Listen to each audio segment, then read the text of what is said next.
India नहीं भारत बोलो, यह बहुत ही महत्वपूर्ण विषय है। 2 जून को सुप्रीम कोर्ट भी इस विषय पर फैसला लेने वाला है। हम सबको यह कदम बहुत ही सार्थक कदम है।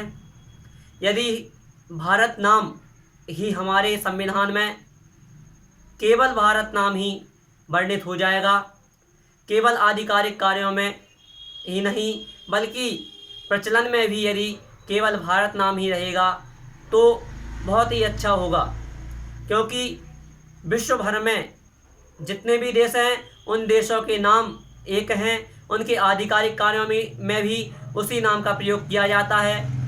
उनके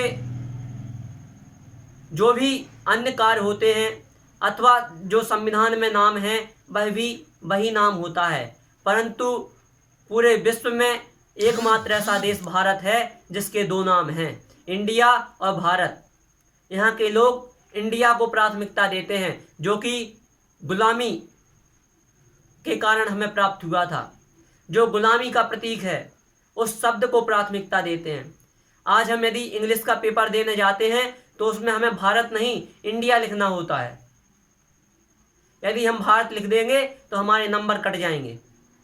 इस प्रकार से हम अभी भी मानसिकता हमारी परतंत्र है, अभी भी हम मानसिक रूप से परतंत्र हैं, शारीरिक रूप से स्वतंत्र हैं, परंतु यदि हम मानसिक रूप से परतंत्र हैं तो अभी भी हमारी परतंत्रता गई नहीं है। यदि हम पूर्णतः स्वतंत्र होना चाहते हैं तो आवश्यक यह है कि हमें हमारा जो भारत नाम है उसी भारत नाम को हमें सार्थक करना होगा। पूरे विश्व में भारत का ही परचम लहराना होगा। इंडिया को आधिकारिक भाषा से हटाना होगा। भारत के जितने भी संविधान में अथवा जितने भी कार्य होते हैं उन सभी कार्यों में से इस इंडिया शब्द को पूर्ण रूप से हटाना होगा, क्योंकि यह इंडिया शब्द हमारे लिए उन अंग्रेजों की गुलामी ने दिया है जो हमारे ऊपर राज्य करते रहे।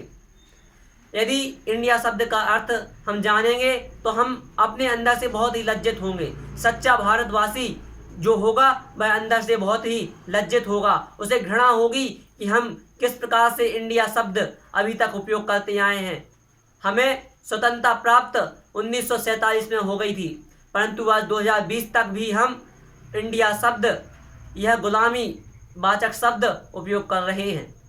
इंडिया शब्द का अर्थ ऑक्सफोर्ड डिक्शनरी के 789 प्रश्न नंबर पर लिखा है कि old fashioned and criminal peoples, जिसका अर्थ है कि पिछड़े और घिसे पिटे विचारों वाले अपराधी लोग। इंडिया इस शब्द का अर्थ यह वह व्यक्ति जिसके माता पिता ने चर्च में शादी ना की हो। इसका एक और अर्थ है हरामी संतान। अंग्रेज लोग सार्वजनिक जगहों पर भारतीयों को जाने से मना करते थे और उनकी तुलना कुत्तों से करते थे।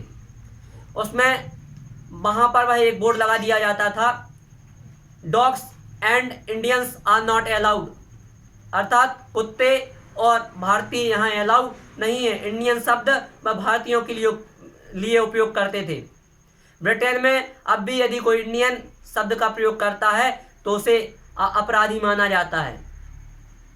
इस प्रकार से यदि हम अभी भी इंडियन का उपयोग कर रहे हैं तो वह हमारे लिए शर्म की बात है, लज्जा की बात है, घृणा की बात है, और हमें तात्कालिक रूप से इसका विरोध करना चाहिए और भारत नाम को ही सार्थक करना चाहिए। जय जिनेंद्र, जय भारत।